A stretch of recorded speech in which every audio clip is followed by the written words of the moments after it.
Hi ಎಲ್ಲ ಎಂತ ಮಾಡ್ತಿದ್ರಿ? ಅಬ್ಬ ಮರ್ರೆ, ಮೊನ್ನೆ ಗೊತ್ತಿತ್ತಾ ನಾನ್ ಪ್ರದೀಪನ್ ಮನೆ ಹತ್ರ ಹೋಗಿದ್ದು ಮರ್ರೆ ಆಟ ಆಡೋಣ ಅಂತ.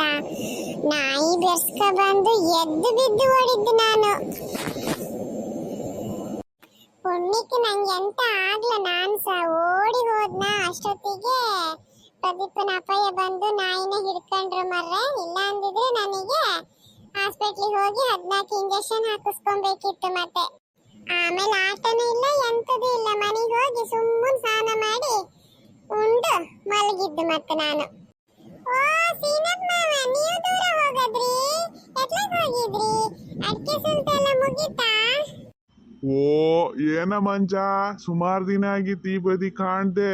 ಎಲ್ಲಿಗೆ ಹೋಗಿದ್ದು ಸವಾರಿ? ಮೊನ್ನೆ ಅಂತದ ನಾಯಿ ಬೆರ್ಸ್ಕೊ ಬಂತಂತೆ ನಿನ್ನ ಅಪ್ಪಯ್ಯ ಅಲ್ಲಿ ತೋಟಕ್ಕೆ ಬಂದವರು ಹೇಳ್ತಿದ್ರು. ಹ್ಞೂ ಸೀನಪ್ಪ ಮಾವ, ಮೊನ್ನೆ ನಾನ್ ರಜೆ ಇತ್ತಲ್ಲ ಶಾಲೆಗೆ, ಪ್ರದೀಪನ್ ಮನೆ ಹತ್ರ ಆಟ ಆಡಕ್ ಹೋಗೋಣ ಅಂತೇಳಿ ಹೋಗಿದ್ದು. ಅಲ್ಲಿ ಯಾರು ಕಾಣ್ಲ ಅಂತ ಹೇಳಿ ನಾನು ಅವ್ರನ್ನ ಕೂಕಂತ ಅವ್ರ ಬೇಲಿ ಹತ್ರ ಆಚೆಗೆ ಹೋಗಿದ್ ಮರ್ರೆ. ಎಲ್ಲಿತ್ತೇನೋ ಅವ್ರ ಮನೆ ಟಾಮುನ ಎಂತದ ಒಂದ್ ದೊಡ್ಡ ನಾಯಿ ಉಂಟಲ್ಲ, ಅದು ಬೆರ್ಸ್ಕೊ ಬಂದಿದ್ ಮರ್ರೆ. ನಾನು ಎದ್ದೋ ಬಿದ್ದು ಅಂತ ಓಡಿದ್ದು. ಕೊನೆಗೆ ನಾ ಮನೆಗ್ ಬಂದೆ, ಅಲ್ಲೆಲ್ಲೂ ಇರ್ಲ. ಅಪ್ಪ ಎರಡು ಬಿಟ್ರು, ನಂಗೆ ಉಂಡು ಮಲಗಿದೆ. ಹೌದು, ನೀವೆತ್ಲಾಗ ಹೋಗ್ತಿರೋದು ಈಗ ಈ ಬದಿ? ಹಾ ಮರಯ್ಯ, ನಾನಿಲ್ಲಿ ಶೇಖರಣ್ಣನ ಮನೆ ಅಡಿಕೆ ಸುಲಿಯಕ್ಕಂತ ಬಂದಿದ್ದೆ ಮರಯ್ಯ. ಒಂಚೂರು ಮನೆ ಬದಿ ಹೋಗಿ ಬರೋಣ, ದನ ಕರುಗಳೆಲ್ಲ ಬಂದಿರ್ತಾವಲ್ಲ, ಅವಕ್ಕೆ ಹುಲ್ಲು ಒಂದೆರಡು ಹೊರೆ ತಂದು ಹಾಕೋಣ ಅಂತೇಳಿ ಮನೆಗೆ ಹೋಗ್ತಾ ಇದ್ದೀನಿ.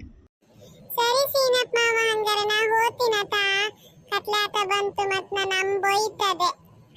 ಹಾ ಹಾ ಹಾ, ಮೆಲ್ಲ ಹೋಗು. ಮತ್ತಲ್ಲೆಲ್ಲಾದ್ರೂ ಹೋಗಿ ಮತ್ತಿನ್ಯಾವ್ದೋ ನಾಯಿ ಬಂದು ಬೆರ್ಸ್ಕೊಂಡು ಬರಕಿತ್ತು ಆಯ್ತಾ. ಮೆಲ್ಲ ಹೋಗುವ.